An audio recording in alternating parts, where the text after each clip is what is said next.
On today's show, the Houston Rockets in an absolute dogfight with the LA Clippers all the way through the final buzzer, a nail biter all the way through the final possession. The Rockets with multiple chances to seal the victory in this one. They could not deliver. We're going to talk about the questionable decision-making in the final 87 seconds of play in this game against the Clippers by the Houston Rockets. We'll talk about KJ Martin's big night, Jalen Green's continued struggles, all of that and more coming up right here at Locked On Rockets. This is Mission Control, Houston. Ignition sequence start. The Houston Rockets select Jalen Green and Jabari Smith Jr. T-minus 15 seconds. Guidance is internal. Every time I step on that floor, I'm coming. You're getting somebody who's going to come in with a chip on their shoulder, somebody who's going to come in and compete from day one. 6, 5, 4, 3, 2, 1.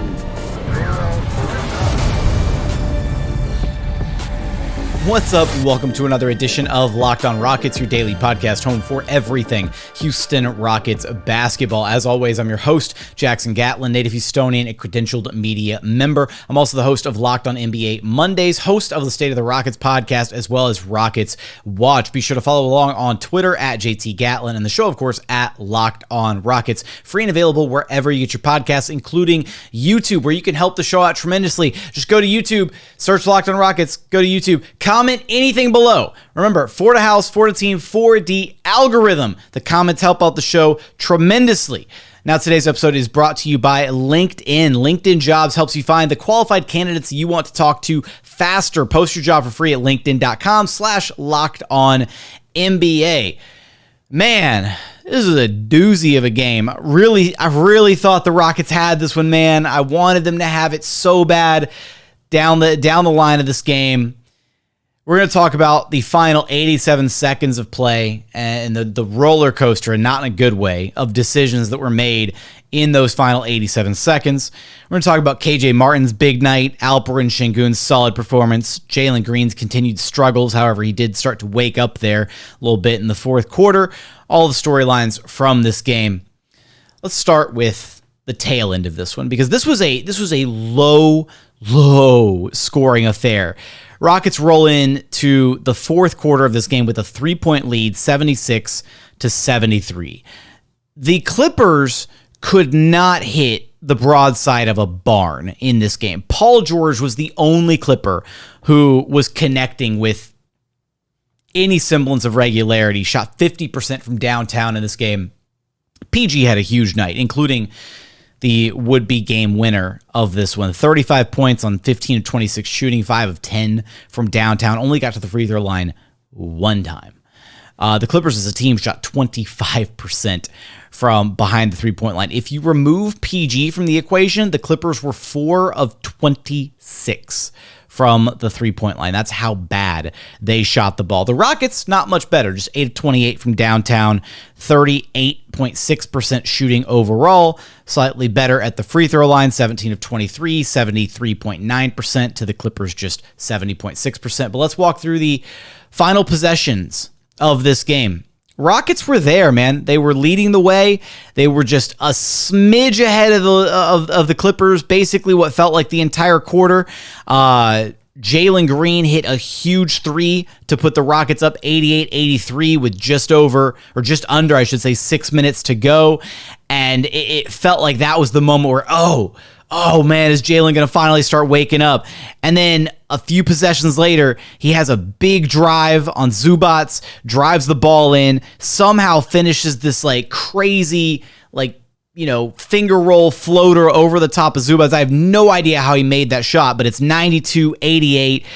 Comes back down, couple possessions later, or actually very next possession, and gets fouled on the play, gets to the free throw line, hits the first free throw, puts the Rockets up 93-88, misses the second free throw, but that would be the final point scored by the Rockets. They would go scoreless over the next 87 seconds, and the decisions over these next 87 seconds are what we're going to talk about here, because the Rockets had what was their starting lineup in the game at this point. So Kevin Porter Jr., Jalen Green, Eric Gordon, Jabari Smith Jr., and Alperen Sengun. Now, objectively, everybody in that lineup KPJ, solid night. EG, solid night. Alperen Sengun, really good night. Second best player on the court for the Rockets. Jabari Smith Jr., bad night. Jalen Green, really bad night. Like Jabari Smith Jr., super quiet night, but bad game overall. 0 of 3 from 3-point range, 2 of 8 overall shooting, couple turnovers, some misses defensively here and there. He was all right defensively for the majority of the game, but some misreads here and there. And then Jalen, just a really, really tough night. I mean, he started to wake up there at the end, but 4 of 17 shooting on the evening. Only 13 points, handful of boards. Like it was just, the continuing trend of Jalen not being able to put the ball in the bucket. So those two guys were your worst two players on the evening. Steven Silas elects to, at the 87-second mark, as the Rockets are shooting their free throws, KJ Martin subs back in for Alperen Sengun. And that was the decision that kind of, I think, sent this game downhill a little bit. Alp was a big part of what the Rockets were able to do offensively in this game. He had a really strong night, 14 points, 9 boards, 3 assists, had a block, 4 of 8 shooting, 6 of 6 at the free throw line. He was easily the most consistent offensive piece for the Rockets, or consistent offensive production for the Rockets. Even though KJ Martin had a bigger night, Alp was the second best Rocket on the floor in this game. And again, the most consistent piece of what the Rockets were able to do offensively. So you take him out of the game. And look, I kind of get it. From Steven Silas' perspective, defensive versatility, switch everything 1 through 5, whatever. But the Clippers still had Ivica Zubac in the game at that point. And I think based on how well Alperen Sengun had played up to that point, he deserved to close out the game. Regardless of any semblance of okay, you want a certain lineup defensively, whatever. You don't make that chess move, that matchup switch until the Clippers go small, right? And then you need to be able to switch everything 1 through 5. The Clippers hadn't done that at that point. Steven Silas preemptively took Alp out of the game, and the Rockets had a couple more offensive possessions down the stretch that they absolutely could have utilized Alperen Sengun in the lineup. The closing possessions were not pretty. Walking through the next handful of offensive possessions for the Rockets. So first off, Zubac comes down, gets a dunk on the very next possession. Not a great look, right? When you take your big out of the game. So Zubac gets a dunk out of the pick and roll. Rockets come back down. KJ Martin gets a shot on the roll, and it's not a pretty shot. I get it. KJ's had a good game. The play may have kind of been drawn up for him, right? You go back to the hot hand, but KJ's not a guy that I don't know. It's tough to generate a clean look for him, especially when the defense is starting to key in on him because they realize he's having a good night. So that was one of the Rockets' final possessions with just under a minute to go. KJ Martin on the pick and roll, bad, shot from 7-8 feet out, give or take. Clippers come back down, close out the possession, full timeout. And this is where they take out Zubac. They put in Reggie Jackson, and then the Clippers go 5 out spacing. They're down 3. They need a big shot. Who else is going to hit this shot other than Paul George? Paul George drains a shot, top of the key, tough three-pointer, tied up game, 93 all. Rockets call a timeout. Maybe the Rockets will put Alp back in the game for this offensive possession, right? Generate a high-quality look. I certainly thought that it would have been an opportunity because, again, he's been your most reliable scoring threat all game long. The Clippers do basically a lineup change. They put in Amir Coffey, Terrence Mann, and Nicholas Batum, all for Luke Kennard, Norm Powell, and Reggie Jackson, right? Full line switch. Offense to defense. Rockets start up the play. Do a little 3-man weave action. Eric Gordon catches the ball coming around a screen, tries to get going downhill, turnover. Clippers full timeout. Lineup change again. Reggie Jackson, Luke Kennard, Norm Powell back in the game with the defensive players taking a seat. Rockets, still no lineup change. They stick with the defensive versatile lineup. In that final possession, Eric Gordon tasked with guarding Paul George. PG-13 does his moves. Eric Gordon right there, bodies up to him, makes it an incredibly difficult shot. Paul George gets to the right wing, baseline, elevates, 15-footer, and it's bottoms. Clippers up by 2. And you're like, oh my God. All right. Rockets, but this is where Rockets had the 2-for-1, right? They tried to get a quick shot off with EG on the final possession. Didn't work out. They give up the 2. They're down 2 now. They've got a final possession to try and make something happen. Clippers, line change again. Defensive players back in the game. Rockets still with a chance offensively. Final offensive possession of the game to put LP back in the game. No defensive liability, whatever. You need a bucket or you lose the game. Could have put LP back in the game. Did not. Play gets drawn up. Looks like it's for Eric Gordon again. Catches the ball coming off the out of bounds play. Drives it in. Layup attempt. No good. That's all she wrote. Into the game. So that was the roller coaster of the final 87 seconds of this game. 2 plays drawn up for Eric Gordon down the stretch. 3 final offensive possessions, none of which involving Alperen Sengun, the Rockets' second best player of this game. Coming up, do want to talk about what that means, right?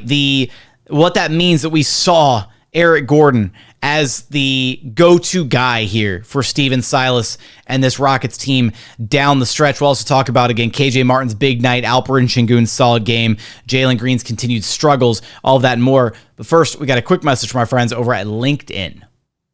These days, every single new potential hire can feel like a high-stakes wager for your small business. You want to be 100% certain that you have access to the best, most qualified candidates available. That's why you have to check out LinkedIn Jobs. LinkedIn Jobs helps you find the right people for your team faster and for free. And it's so simple to create a free job post on LinkedIn Jobs. Then all you have to do is add the little purple hashtag hiring frame to your LinkedIn profile to spread the word that you are hiring. Simple tools like screening questions makes it incredibly easy to focus on candidates with just the right skills and experience so you can quickly prioritize who you'd like to interview and hire. LinkedIn Jobs helps you find the qualified candidates you want to talk to faster. Post your job for free at linkedin.com/lockedonnba. That's linkedin.com/lockedonnba to post your job for free. Terms and conditions apply.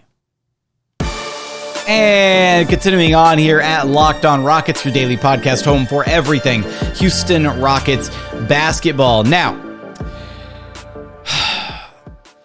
the Rockets electing to, not have Alperen Sengun in the closing lineup was a mistake, I thought.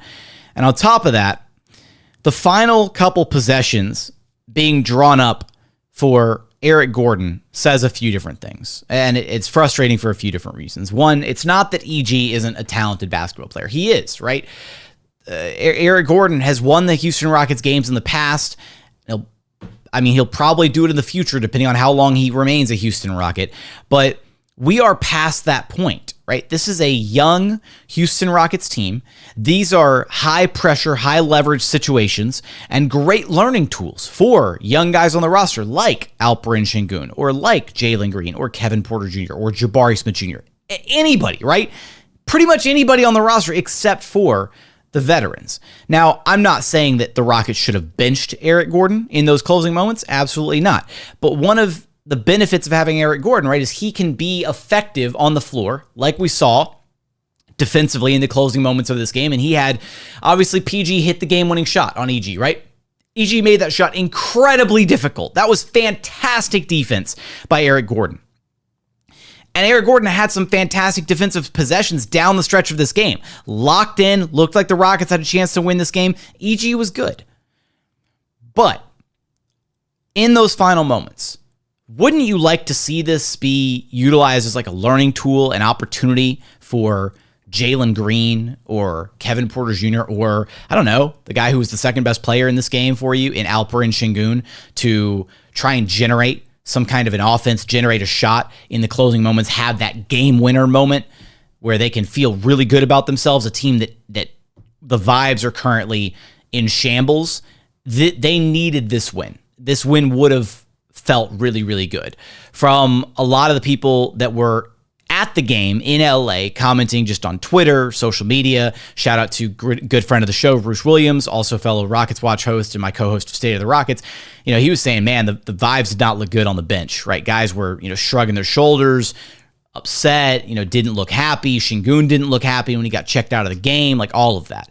So the Rockets needed this win, and they, in my opinion, did not set themselves up to be in the best possible position to deliver on those final moments. And it says, look, Eric Gordon is Steven Silas' safety net, for better or for worse. You know, we saw it last year, right? Steven Silas leaning heavily on Eric Gordon in closing moments of games, in big moments, in high leverage situations, crunch time moments. He would go to EG. That's his guy. That's his closer, right? So that's disappointing because the Rockets are beyond that at this point. They're not a team that's pushing for a play, and they're not a veteran-laden team. So why utilize EG in these moments, right? Why not give KPJ or Jalen or Alp or Jabari a chance to win this game and build on that confidence as a young player, right? Give them that game-winning shot, right? The trust from the coach. Hey, I'm going to draw up this play for you to hit the shot in the moment. And give them that chance to get up to the bat and you know, swing and, you know, knock it out of the park. I don't know. I shouldn't use other sports analogies on this show. I'm just a basketball guy. But legitimately, it was a disappointing final 87 seconds after what was a really, like, it was like a, again, kind of like a dogfight. I mean, this was an ugly, low-scoring affair game. The Clippers couldn't hit anything. The Rockets were struggling for some of their offense, although there were moments where, like, especially like, you know, mid-third quarter and on, like, it kind of felt like the offense started, I can't say flowing because it's not like there were like points just like being stacked up on the board, but like some of the Rockets' offensive possessions started to look really good. Like, this was an encouraging game, all things considered. You take the L, yes. But this game was encouraging from the standpoint of, man, like, up and down the roster, you saw guys have some really, really strong performances. KJ Martin's performance in this game, 23 points, led the team 17 field goals, or tied with Jalen Green for 17 field goals, 9 of 17 shooting from the floor, 2 of 8 from long distance, 3 of 6 at the free throw line, 6 boards, 1 assist, 1 steal, couple of blocks, really impressive blocks in this game. You know, really strong night from KJ Martin. And what did we see out of KJ Martin? He was cutting. What a concept. So many of KJ Martin's buckets came off moments where all he did was crash, right? All he did was cut in at the right moment and get a pass delivered, and then boom. Easy play, easy dunk over the top, easy layup over the top, draw a foul, you know, going hard into his defender, whatever. Need to see him shoot better than 50% at the free throw line. Probably needs to be a little bit less aggressive with that three-point shot. 8 three-point attempts for KJ Martin is probably a handful of three-point attempts too many. You want KJ to shoot the three to keep the defense honest. You don't want that to be his primary weapon because that's not what he's best at, right? So it felt like there's a lot of plays throughout the game, and Tari Eason is guilty of this too at times, where Rockets will swing the pass to the top of the key or to the wing or whatever to KJ Martin or Tari Eason, and they immediately touch it and elevate and shoot. Like, they're not looking to pass. They're just like, all right, defender's not within 3 feet of me. I'm firing this ball. I don't care what's happening, for better or for worse. And KJ hit a couple of those, and Tari's hit a couple of those this season as well, but it doesn't always look the best, right? And it kind of looks like a disjointed offensive possession, just boom, pass, shot, and you're like, what's happening? But KJ Martin was good in this game. And he's your Locked On Rockets player of the game for this one. He was fantastic. And I do think KJ deserved to close this game out. But like I said, Jalen Green had struggled. Jabari Smith Jr. had struggled. Look, I got all the confidence in the world in Jabari Smith Jr. that he's going to get this thing figured out. In this game, though, Jabari probably should have been the one to sit on the bench. Jabari probably should have been the one to sit, and KJ Martin should have been subbed in for him, and that should have been your closing lineup, given the bad performances from Jabari and Jalen, but also the fact that Jalen's like your guy, like your franchise guy. He's, you know, sophomore, not a rookie. Like, in that moment, you're not going to bench Jalen, and you're certainly not going to bench Jalen for KJ Martin. So that would have been the lineup that I would have rolled with in the final few possessions offensively to still try and leverage Alperen Sengun, who was your second best player in this game. Alp was solid. Again, went through his stat line earlier, but it bears repeating. 14 points, 9 boards, 3 assists, 4 of 8 shooting from the floor, 6 of 6 at the charity stripe. The Clippers had no answer for him offensively. Now, there were plenty of defensive moments where Alp blew coverages, where, you know, the Rockets got a little lost in the pick and roll trying to shut down Zubats, who was easily the Clippers' second best player in this game. Paul George, you know, masterclass in this one, 35, 9, and 8, had 6 steals, 2 blocks. I mean, Paul George, just an insane performance from him, and was picking apart the Rockets defense in the pick and roll, finding, you know, shooters, finding Zubats. Paul George could have had like 18 assists in this game if the Clippers team had actually hit even a league average amount of threes. So, but even for the defensive deficiencies, Alp was still the Rockets' second best player because offensively, Clippers had no answer. He was spinning, he was weaving, he got to the turnaround, he got to the dream shake, he got to the show and go on the baseline. Like, he did so many different little moves to get to his buckets, and on top of that, getting Zubac into foul trouble throughout this game. Zubac with, multiple moments throughout this game where he had fouls, had to sit, had to be very wary of the defense that he could play because of the fouls that he had drawn. So Alp was a huge positive in this game, and he definitely walked away the Houston Rockets' second best player from this one. So coming up, do you want to share final thoughts on this game? Jalen Green's continued struggles. Talk about Jabari Smith Jr.'s night a little bit. Usman Garuba continues to impress off the Rockets bench. All that and more in just one moment. And final segment here at Locked On Rockets, your daily podcast home for everything Houston Rockets basketball. Now, let's talk a little Jalen Green here, final segment, because the shooting struggles do continue. It looked like Jalen started to wake up in this game a little bit. He was 1 for whatever he was in the first half, 1 for 11, 12, something. I should have pulled up the first half box score before firing up this final segment. But 4 of 17 on the game, and his buckets, he had a cutting dunk in the third quarter off of a beautiful dime from Alperen Sengun.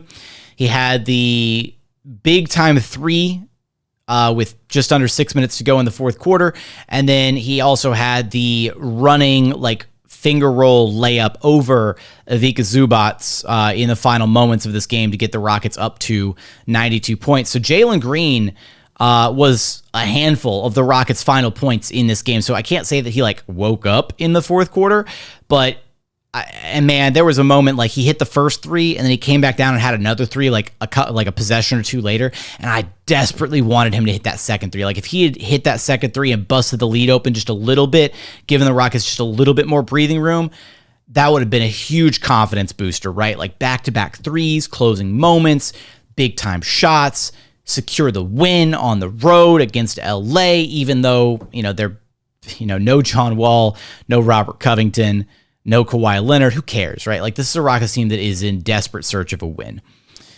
So, unfortunately, didn't roll that way, right?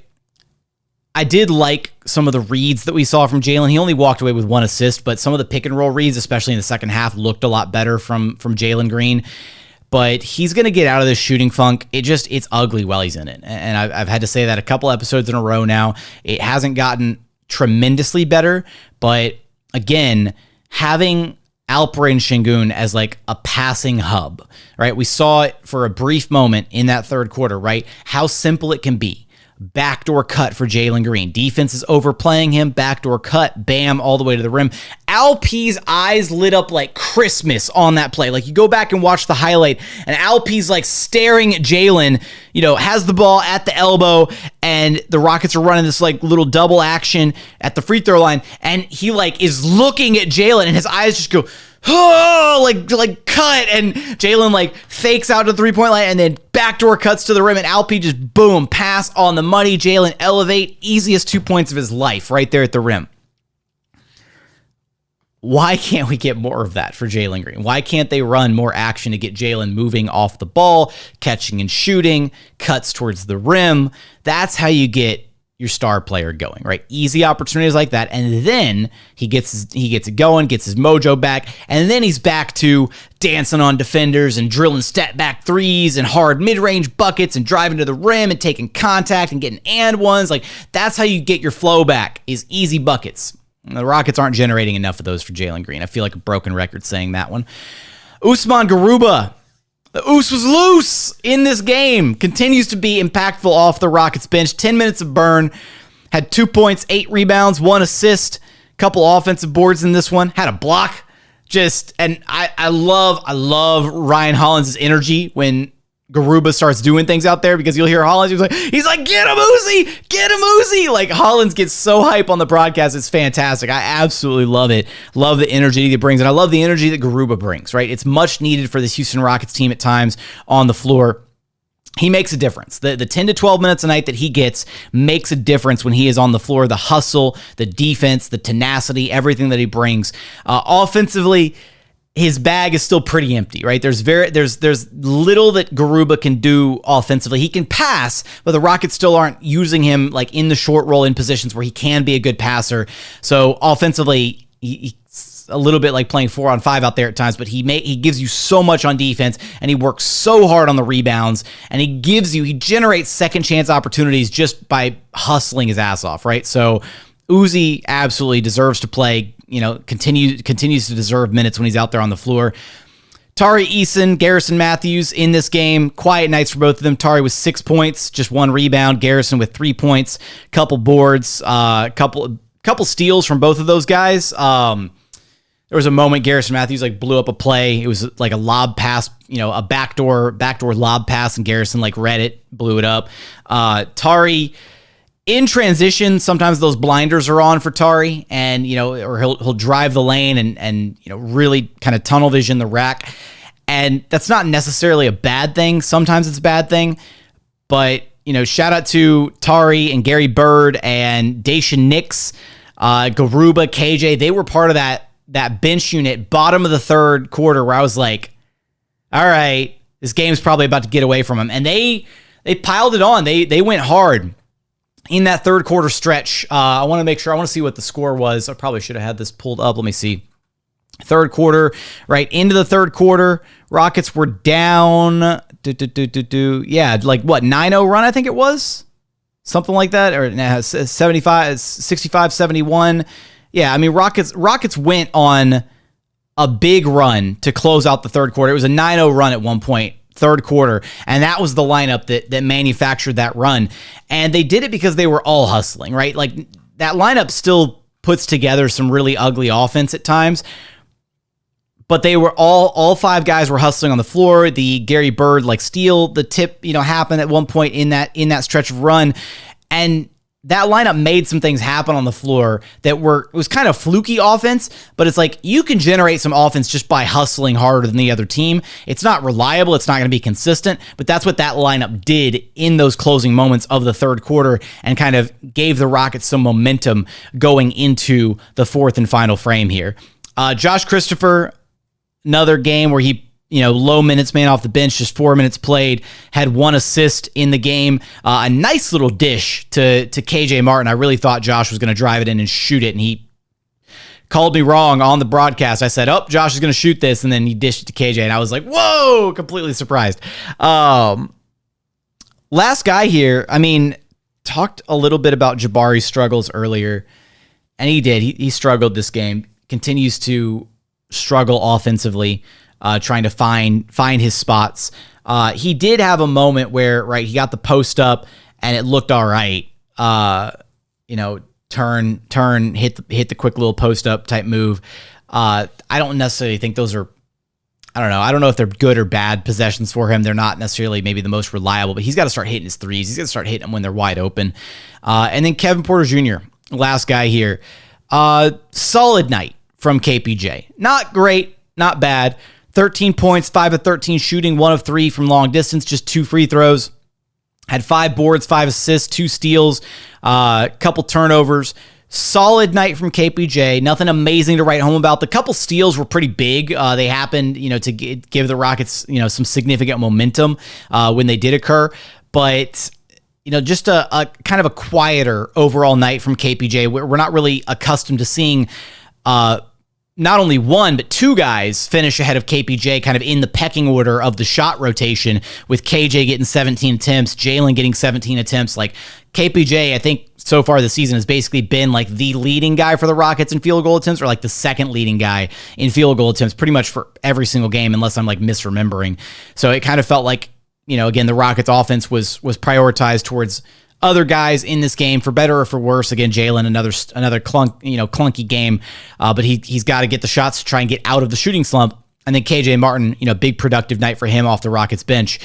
But yeah, solid game from KPJ. Some really solid reads being made. Again, the Rockets not converting on a high volume of their 3-point attempts. Just 8 for 28. Again, 28.6%. Not a great 3-point shooting night, but they were right there, man. They were right there. in it with a chance to win this game. As far as other numbers go, I mean, they were right there in the rebounding battle with the Clippers. Clippers were a +2 by the end of the game, 46-44. And that says a lot, even though they had Zubats out there, kind of crushing the Rockets size-wise. Zubats finished with 16 and 12, but last year that might have been a 25 and 15 game for Zubats. And so the Rockets did a much better job this time around dealing with Zubats and the size that he brings to the table for this Clippers team. That's pretty much what I got, man. I mean, it was disappointing because it was a win right there for the taking. But the good news is the Rockets are going to have this exact same Clippers squad in town in Houston Wednesday night. They'll get a chance to redeem themselves against this team. They'll get a chance to run it back. Hopefully they'll look at some film and be able to come back, harder, better, faster, stronger, whatever you want to call it. Hashtag stay hard, baby, for all the Rockets Watch fans who are tuning in for LOR. We do appreciate you guys rocking with us on Rockets Watch. If you haven't checked it out yet, it is a ton of fun. There's links to it in the bio. Come rock with us for a home game, a road game, whatever. It's completely free. Cable provider or like a streaming service provider, YouTube TV, League Pass, whatever. Link it to your account. You can come watch live games with us, comment with us, come on stage, talk with me, Dave, Roosh. Tons of fun for Rockets fans. It's a great environment to watch the games. And hey, look, misery loves company, right? So Rockets are 1-7 to start the season. It has been rough going to this point, but going through it with other Rockets fans makes it just a skosh easier. So with that, that's going to do it for today's episode. As always, appreciate you for checking out the show. If you haven't done so yet, consider subscribing wherever you listen to your podcasts, Apple, Spotify, Google, Odyssey app, free and available on all podcast platforms. We're also on, you guessed it, YouTube. Search Locked on Rockets on YouTube. Be sure to like, comment, and subscribe. What do you think the Rockets should have done in those final 87 seconds difference? If you had your... wow. Great way to close out the show. A nice little cough at the end. Woo! Thank goodness for the mute button. If you had Stephen Silas's head coaching hat on in the final 87 seconds, what would you have done different for the Houston Rockets? Let me know in the YouTube comments. I do read each and every one of those every single day. But as always, thank you so much for watching. Thank you so much for listening. We look forward to having you back right here at Locked on Rockets, your daily podcast home for everything Houston Rockets basketball.